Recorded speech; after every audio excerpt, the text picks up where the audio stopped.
You can't take it with you when you're gone, so how do you make the most of it while you are here? It's time for Your Money Matters with Sam and Dieter from Harness Financial. Okay, 9:07, and Sam and Deidre are with us. Of course, you can send in your text messages. You're welcome to call if you want some advice, if you want any questions. We welcome that. They welcome that. Always happy to chat. So 0800 332 283 is the number, of course, and Sam and Deidre are with us now. See, the good thing about me working at the platform is I mix with these guys. So I met them at our Christmas lunch. So, you put a face to the name and you know them already. Guys, nice to have you on. Welcome. Thanks, mate. It was really great to spend some time with you at the Christmas lunch. Hey, just quickly, Stokes Valley, the pride and joy of Apahate. Absolutely. Have you been? What are you laughing about, mate? The only time I really went there was when I played rugby, and we used to play them in an evening game, and we were part of the parliamentary team, and they were waiting for days for the MPs to turn up. Some of them had housing New Zealand complaints. So you took the housing minister there, and Murray McCully. he used to lock himself at the cave. He was so scared. I'm not sure he won, but or we didn't win the fight either. But they were great fun, and it was better than you imagined. I think was the catch cry then. I don't know if it's better than we imagined or what. So many good people there, and definitely it does have its own microclimate. It really gets a little bit hotter there. Hotter than you imagined? Stokes Valley, way hotter than you imagined. Moving on. Dieter, you said something interesting just before. You said Brad Olsen yesterday, he really missed the mark in one particular area, eh? Do you want to just talk about that?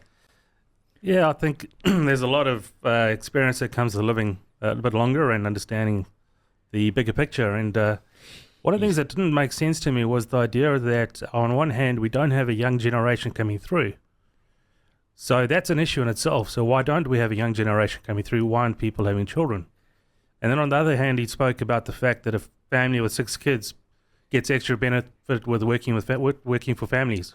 So he took issue with the government helping out bigger families, and then he's like, "But we don't have enough kids." It's like, well, of course we don't have enough. We've got to look after families. We do. The families are the bedrock of society, and if you don't make an environment that is conducive to people having children and raising them, there won't be a society. Yeah, that's true. Yeah. And we'll get on to achieving savings goals and how to start and the distractions and so forth shortly. But you did right what you've just said. The family is the heart is where the family is, and it's where you learn so much. Having dinner around the dinner table. I was listening to a discussion on this yesterday. So many of us have lost that ability to have dinner with the kids around the dinner table. That's put your phones away. You got 1 hour, whatever. That's where it all happens, And I urge people to, if they're looking for structure in their life, that's really important. And 58% of families are now on working for families. That's how much help they need. So that's why you got to save. That's why you got to listen to guys like you, and it's really important. New year, new temptations, all that sort of stuff. Challenges that distract us from our goals and savings goals. The best thing that ever happened to me was the KiwiSaver. It put a gun to the employer's head, so they had to suddenly give me something, and I suddenly put some stuff away. And after 15 years of saving, there's something there. It just happens without you realising it. So, what's the best advice you can tell us? How do we start saving? How do we start doing all the right things? We've slipped back into some terrible ways over summer. How do we get rid of the noise and get back to achieving our goals, Sam? Well, the question that we want to ask everyone today is 2025 another year on the hamster wheel for you? Or are you going to make some changes? Dee,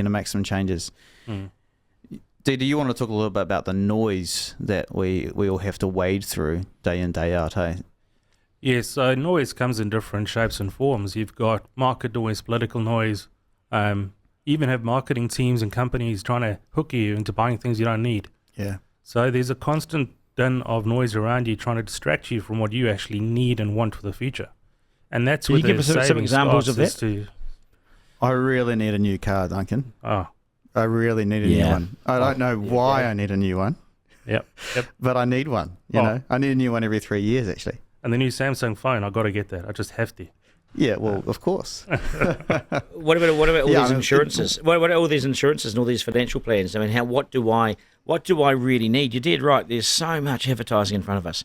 So what are the crucial things that we waste our money on, and what should we be spending our money on? It's all that people really do need simple advice on this.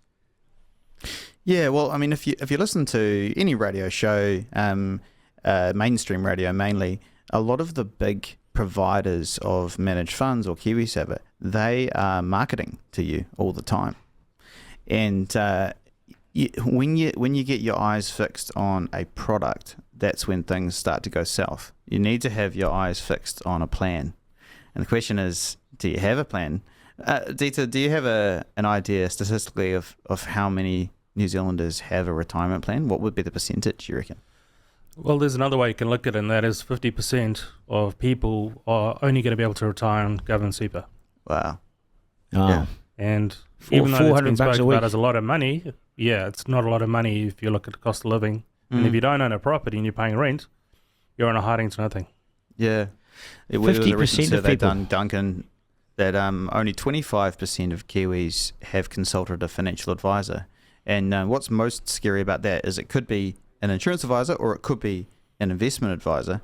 And so that brings the number down even smaller. Problem is a lot of people go to an insurance advisor, think they're getting financial advice, but they're only getting advice on insurance.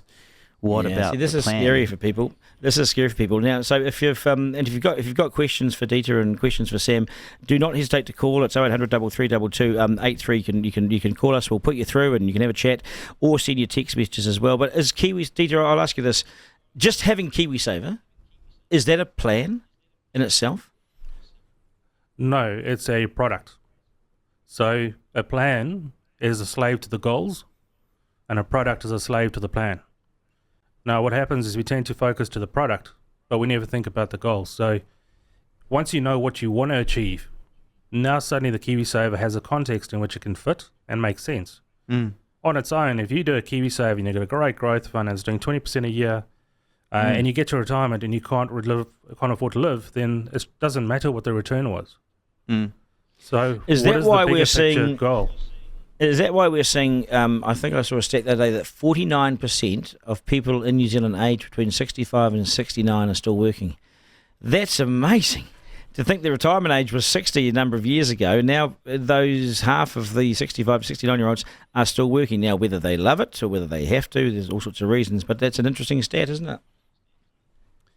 For sure. Yep. And I think part of that is because they've never actually understood what it looks like to stop. So I've worked with many couples and things who've got multiple portfolio of investment properties all over the place, and they're continually trying to leverage to expend and buy more, never knowing if they've hit the target. Now, if you're going to throw darts at a dartboard, you first got to have a dartboard. Yeah. Otherwise, you're just throwing your darts at a wall. And that's what stuff people that you tend spoke to do, about is throw earlier. the darts at the wall. And just hope that stuff you talked earlier about the car, you just go and buy a car. The other thing is lending, people go and get this easy cash, 10 grand, buy a car, but suddenly the car's worth 5 and you owe 12 and you can get out of control. The HP stuff, you've just got to be careful with that borrowing and that lending, don't you? For sure. And people find room to pay back loans, they find room in their budget because they want a thing. People can also, on the other side, find room to save more and invest more for retirement if that becomes the priority. What's the priority in your life? Is the priority having the latest thing? Is the priority doing the latest overseas trip that you've been planning on doing? Or are you going to make sure that you are putting enough aside to be ready to retire so you can actually enjoy those overseas trips in your twilight years? Yep. One of the things that I find interesting is there's kind of two ways to look at your retirement planning. One is to start with the budget, which is a really good way of doing it, goals and budget. But another way is, start with the plan and then get the budget to start fitting into the plan. Dieter will help you, for example, trim down on some of the things that you don't need. Yeah. Well, that's the other thing too. When you get to Dieter, when you get to say 65 or you get close to the 60s, there are certain insurances and certain payments and things that you've got all these different payments. You'd need someone like you guys to perhaps review some of these things, because people could be paying all sorts of fees and money for certain products that they simply don't need, or simply is no longer fit for purpose, right? Yes. So basically, what that highlights is the need for annual reviews or regular reviews. So a plan is irrelevant unless you're actually reviewing it and assessing your progress on a regular basis. Now that includes looking at insurances and are they still fit for purpose? Are they still doing what they need to? If you just put things and you just stick them on a shelf, then they will become outdated and will no longer fit the purpose that you needed them for. So reviewing is the power, and it involves accountability and having to admit to someone outside who's independent going, "Oh, we made some good decisions, bad decisions, but let's have a conversation." Totally. I was just going to say, I think often about my my personal training journey, and man, I would be an unhealthy blob. I'm kind of an unhealthy blob, but I'd be more of an unhealthy blob today if it wasn't for my PT, John Cerny, at Habit Majestic. What a legend. I don't have the back pain I used to. I don't have the neck pain, and I can lift some weights now. But it's the fact that I outsource the accountability I need to him, and I do that every week. And I do that partially because I actually don't trust my own self-discipline in that particular area, Yeah, no, I hear what you're saying. And then this is the other thing is, you can have all the money in the world, and you can have all, you think you're all set up financially, but if you don't have your health and well-being, and I've seen this. I lost my dad at 62, and I've got a mate who's dying at the moment. He's got all the money in the world, but he's 52. Sorry to hear that, mate. And yeah, it's just tragic, and it hasn't got long. And I just think your well-being, it's as crucial, even more crucial than perhaps the other side, because once you're dead, I'm not a huge afterlife man, and once you're gone, you're gone. We'll take some calls and take some questions. Everything. The boys are here. Ray, you go for it. Oh, hi. I was just going to talk about KiwiSaver, and it does hold you accountable, as the gentleman just said, because you have to do that. But I think the problem with KiwiSaver, it hasn't moved on from when it was originally set up. And we've got all these young kids moving to Australia where they're getting 12% of their income put in by their employer. Great point. I think it's time for them to start here, saying, in 2 years' time, your employer has to put in 3.5%, and we will let you, like they do in Australia, put in up to $30,000 in your KiwiSaver tax-free. We need to this is so true. And when my children were younger, turning 18, and they started their KiwiSaver, they got me to help them fill out the form, and I ticked the 6%. And they never missed it. And both of them have now increased it to 8%. Great. And they have savings aside from that. And I was talking with a young girl from the bank, and we've done well. And she said, I can never get ahead like that. And I said to her, when you go shopping, do you buy things? She said, yes. I said, how about you don't buy them that time? You walk away, and if tomorrow or in 3 hours you still want that thing, go back and get it. Yeah. Do you have a question though, Ray? Every week. Yeah. Do you have a question for the guys? Ray raises a good point in the sense that, I've seen many times a situation where someone has got a pay rise and then increased their spending accordingly, But if you made a commitment to yourself that when you get your pay rise, you're going to invest the difference from now on, or at least review that every time you have a pay rise, man, you would be in a strong position. I remember saying to my younger brother, he's 10 years younger than me, I said, hey, why don't you start at 8% KiwiSaver so that you can buy your first home quicker than your mates? Said that to my younger cousin too, and flip, they're doing well just because of that choice they made. But Dieter, do you want to talk about the reason why KiwiSaver and upping your KiwiSaver contribution may not be the best for you? Yes, I think, Ray, there were some very good points there. And one of the things that I think in the incentivization, there's a lot of things that happen around the world. You don't need to live in a bubble and not look at what other people are doing. So even in a third world country where there's a spotlight on it at the moment, in South Africa, you have a tax deduction for what you contribute to your retirement savings. So the more you put up to a certain point, it reduces your taxes. You see, the thing that incentivize it. Yeah. And the thing that's I appreciate that, Ray. And the thing that's annoyed me about KiwiSaver is politicians meddling for the wrong reasons. So they meddle, but they don't meddle to make it stronger. They meddle to take away some of the incentives. So the $1,000 bonus that we used to get to sign up our kids, I sign up all my kids. Yeah. They're all in there. They've all got reasonable balances because we started early. But they take away the good stuff. And then what I hate about it is I put in my tax dollar into the KiwiSaver and it gets taxed. Yeah. Why are we taxing savings? It's a good thing. Well, yeah, I mean, this is the thing that people don't understand. With the right investment product, you can do a lot better with tax in New Zealand. That's kind of where you were going, wasn't it, Dieter? It was. And look, just from a high level helicopter view, I do like the idea of having higher contributions, but what I don't want to end up is where it becomes a prescriptive society and we remove the responsibility from the individual. You've got to have both.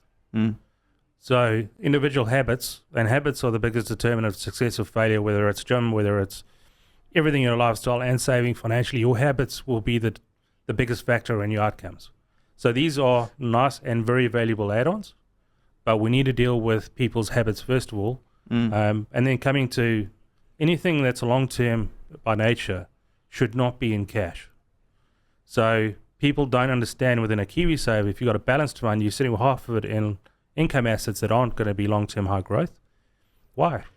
If you've got the time, let it grow. What is an income asset, Dieter? I don't think most people know what that is. Yeah. So that's your bonds, your fixed term deposits, your like a bank term deposit, right? Yeah, and bonds and things that give you a nice little bit of interest, but they don't actually have capital growth over the long term. Yeah. So when you contribute, and this is another thing that people need to realize, is if you've got a high growth fund, generally you want the market to be as low as possible for as long as possible, because your contributions are buying in at underpriced unit prices. So it's like going shopping on Lambden Key on a major day of specials versus going at full price. Yeah. No, I get it. Yeah, no, and people don't think like they're saying, because people they sign up and they're in the default setting, so their KiwiSaver might not be performing at all, and they might be also in one of those funds, as you mentioned, that's not strong. They need to go into those growth funds. The time in the market matters, Dieter, all those things, right? Yep. Totally. So it's all about time. How much time have you got?